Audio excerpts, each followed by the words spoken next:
Hi. Okay, so I would recommend doing this video after you do that foot moves the body part 1, which is just a few minutes of foot warm up. You could also just work your feet a little bit over a ball, mobilize them slightly, do some of those foot exercises. So this would be a great thing to do after that. It'll be fine to do it all by itself too. You just may have better results and get the muscles we're really targeting if you mobilize your feet first. That being said, let's move along. So we're moving the pelvis forward over the front foot. So I've got my right leg forward so you can step your right foot back. It's not a giant step, it's just a slightly larger step than you would normally take.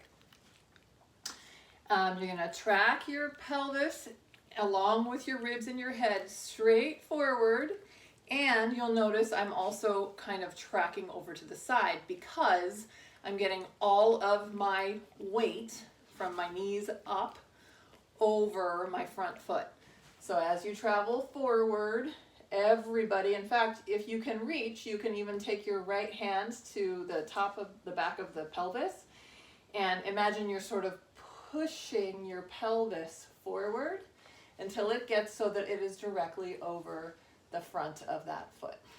Make sure, even though you're trying to get over the front of your right foot, that you're not losing the ground beneath your heel. So you want to make sure your heel is still grounded and then back. Okay? So forward, over to that side of the front foot, getting that pelvis, rib cage, and head all forward over that foot. And then back. Forward, kind of over to the right, and then back. Okay, let's switch to the other leg. Left hand back here, kind of pressing the back of the pelvis forward. So we're going to encourage that pelvis to travel and not get stopped along the way and let other parts go ahead of it. So pelvis, rib cage, and from this view, all the way forward. It has to go over to the side a little bit. Pelvis, ribs, and head. Okay, and then one more. Over, forward, and then back. Okay, if you start to feel it's all quad and not enough glute or any of these muscles kind of out here, you're probably losing ground beneath this heel, or you could be also sort of tucking your tail under a little bit. So as you travel forward, make sure you can feel all 3 points in the foot. The foot's doing that spreading action, and you are not accidentally tucking or going into flexion here, right? In fact, you could travel forward right now, tuck your tail between your legs, and feel how that mostly is going to travel into your quad. Yeah? And then come forward again. Make sure you're letting your foot flatten, flatten, flatten, and you're letting yourself travel to the right. Okay? So now we're going to make sure this back leg stays straight and reaches back for the floor behind it without pulling the rest of us back there again.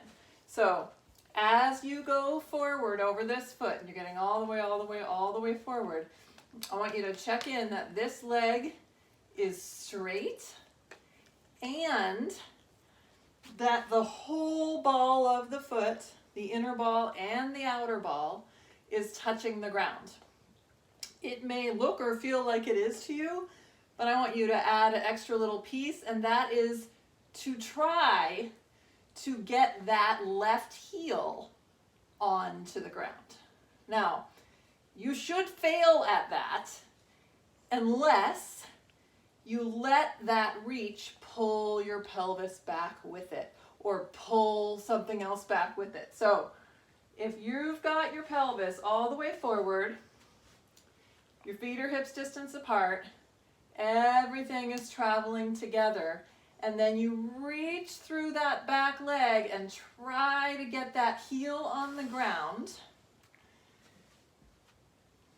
it is going to tilt you to the side a little bit, and it's going to turn you to the side a little bit, okay? Unless you let it just pull you straight back again, okay? So just do a few of those. Come forward, you're over to the side of that foot. Reach through that back foot and leg as if you're really trying to get your heel to the floor. Should drop that left hip. Okay, another thing that tends to do is take everything up top. We're trying to kind of resist that, and we go take the whole thing over to the side. So as you travel forward and reach through the back foot, but not with weight, right? You're just reaching like you want to touch the floor with your heel. Reach your left arm up, and that'll kind of get your spine going right again. Whew. Okay, forward. The whole pelvis comes forward. It's over the right foot. We reach through that back left foot. That drops the hip a little bit. It might even rotate your pelvis left. We're going to reach our left arm up, and then we're coming back out. Okay, let's do the other side. So, forward, get over that front foot entirely, reach this back leg, back, back, back, as if you're trying to get your heel to the floor, even though you're not really trying to ground the heel. You're just saying, could the heel maybe think about touching the ground? It should pull that half of the pelvis down a little bit, and then back off again. And then forward over the left foot. Remember, your low belly is relaxed, so you're not tucked here. You're untucked. Reach through this back foot and leg. Pulling that heel down will pull that hip down a little bit.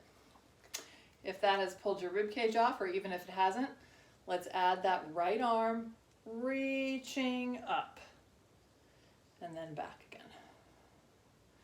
And then forward over the left foot. Let that left foot spread out. Keep the reaching back with the right foot, and reach up with the right arm. Okay?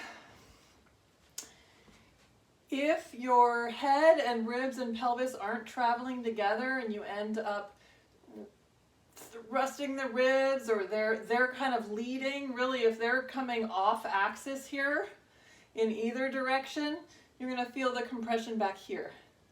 So if you're feeling any low back compression, at the very least you can take a shorter step and not push yourself quite as far, but also just pay attention to staying on that axis as you come forward over this foot.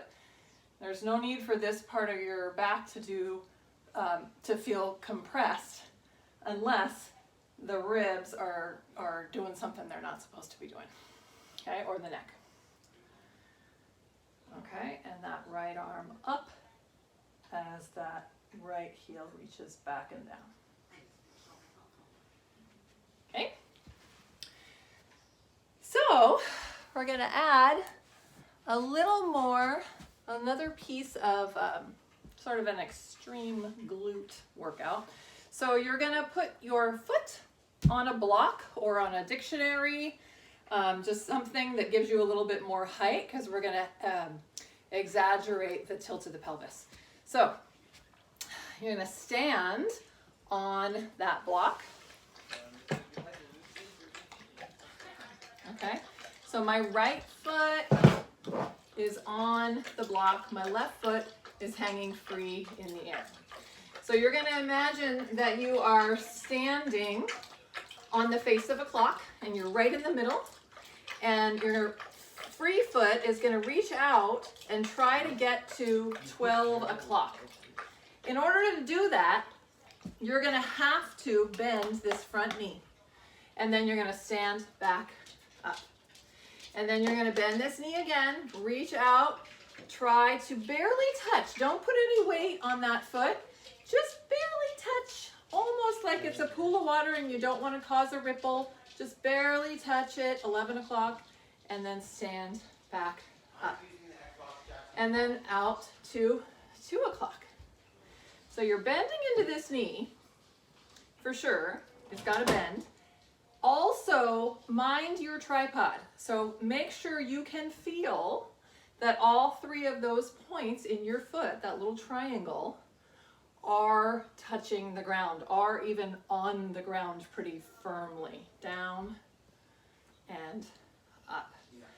And down, back behind you. Reaching that foot even just a little further than you think you can, and then back up. And then you're also going to go behind you to 6 o'clock. Reaching that foot back there. Whoa. See, I'm totally, my ball of my big toe is totally coming up off the block there, and that makes me very unstable. So you're going to make sure all three of those points are stable, stable, stable. Touch, and come back up. And then we're also going to do one over to the side. So you're up on the block, and you're going to reach that foot over to, what would that be even? 3 o'clock, yeah? And then back up, okay? Any of these numbers could be a little easier by making the clock face way smaller. Yeah, so if you're finding this ridiculous and too challenging, uncomfortable in your knee or your low back or anything like that, it's just too much. So make it way smaller. Make your 12 o'clock just 3 inches out in front of your center of your clock. You're still going to get it if you are anchoring the 3 points of the foot. You're still going to get a lot of work around these nice, strong, helpful balancing muscles. Okay, let's do the other side. Put your other foot on the block. Stand up there. Think of the tripod. So remembering that's inner ball, outer ball, heel. All 3 points on the block. Better to hang the toes off than the heel. And then make it as small or as big of a clock face as you like. So just barely out there, 12 o'clock. Or you have to bend deeper. Ground those 3 points. That 12 o'clock is getting further and further away. And then back up. Remember, you're barely touching the ground or a pool of water. Don't want to make a ripple, just testing it. And back up. And then again, out. As far as you can now, as long as you're feeling fine and you're feeling some workout here, reach. Back up. Number 4, number 5, or 7, whatever that is. Yeah, back 6. Okay, and then we're going to go over toward Mr. Ryder. Barely touch. Again, this could just be barely to there and back up as long as you're grounded in the 3 points of the foot. Or you can go hard further. Trying to trip me. Booby trap. Back up. Okay.